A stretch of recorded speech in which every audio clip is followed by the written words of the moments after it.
Lights out for 1.3 million people isn't a headline from a disaster movie. It's the real warning Baltimore Gas Electric, BGE, sent to every one of its customers on Monday, August 11th, 2025. If you live anywhere from Baltimore City to the suburbs of Anne Arundel, Carroll, or even parts of Prince George's County, your afternoon could have flipped from Netflix to NoFlix in a matter of seconds. And here's where it gets controversial. Some officials insist this blackout risk isn't about too little power. It's about a single piece of equipment that nobody outside the utility world ever thinks about. What actually happened? Just after 3 a.m. Monday, a critical BGE transmission facility tripped offline. That seemingly small hiccup yanked the plug on two major power stations, Brandon Shores and H.A. Wagner, owned by Talen Energy. Think of it like yanking the power strip from the wall. Every computer, or in this case, every generating unit, instantly shut down. Brandon Shores Units 1 and 2 went dark automatically. Wagner's pair of units and Brandon Shores Unit 2 could restart, but only if PJM Interconnection, the regional grid's air traffic controller, gives the green light. Brandon Shores Unit 1 will stay offline until crews finish repairing that transmission facility. Talen says the rest of the plant will come back once the grid is stable again. Translation: the fix isn't flipping a switch. It's rebuilding a piece of high-voltage hardware most of us never knew existed. Who's pointing fingers? Cue the Maryland Freedom Caucus, a group of conservative lawmakers who immediately blamed a substation failure near the Brandon Shores plant in Anne Arundel County.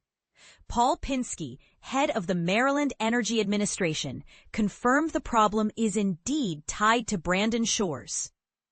Senate President Bill Ferguson told reporters he was briefed that the issue started at a substation and was not a matter of a lack of supply. Translation: Maryland isn't short on electricity. It's short on a working wire to carry that electricity. That distinction matters because if the grid had been short on supply, we'd be talking about rolling blackouts for weeks. Instead, we're talking about a single-point failure that could plunge millions into darkness for hours. But here's the part most people miss. PJM, the grid operator, still hasn't publicly said whether the Baltimore region has enough juice once the sun sets and air conditioners ramp up. BGE says it's working with PJM to evaluate the situation. PJM, for its part, hasn't responded to media questions yet. Silence from the folks who literally keep the lights on? That's unsettling. Who's at risk? BGE's territory stretches across Baltimore City, Baltimore County, Harford, Carroll, Howard, Anne Arundel, and slices of Montgomery and Prince George's. If you pay a BGE bill, you're in the potential blackout zone. Local governments, from Anne Arundel County to Annapolis City and Baltimore Mayor Brandon Scott, have already pushed out alerts. Even BWI Thurgood Marshall Airport says it's taking precautionary measures to conserve energy, which is airline speak for please don't open another Starbucks line right now. How to prep like a pro. BGE isn't just asking you to cross your fingers. They want action starting this afternoon. Treat your phone like it's $19.99. Charge it, then charge a backup battery. Same goes for laptops, tablets, and yes, your electric car.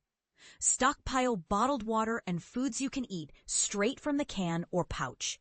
Peanut butter, granola bars, and tuna packets are your new best friends. Flashlights beat candles every time. Put one on each floor with fresh batteries. Pro tip: LED headlamps free up your hands for board games or toddler wrangling. If you still have a landline, dig out that corded dinosaur phone. When cell towers lose power, old-school copper lines often still work. Medications that need refrigeration? Ask your pharmacy for a small insulated pouch and ice packs, or arrange to stay with a friend outside the outage zone. Thermostat strategy. Crank it down a couple of degrees now while the grid is stable. Then close blinds and delay cooking or laundry until after 9 p.m. Every kilowatt you don't use is a kilowatt that keeps someone else's ventilator humming. The bigger debate nobody's having yet. Some energy analysts argue that Maryland's grid is too centralized. Lose one transmission line and you risk a domino effect. Others say the state's push for renewables has left traditional plants under-maintained. So we have to ask, is this outage a freak accident or a preview of what happens when aging infrastructure meets extreme summer loads? We want to hear from you. Do you think utilities should spend more on hardening the grid against single-point failures? Or should we double down on rooftop solar and batteries so neighborhoods can island themselves during crises? Drop your hot takes below. Agree, disagree, or roast us if you think we missed the real culprit. Let's keep the conversation and the lights on.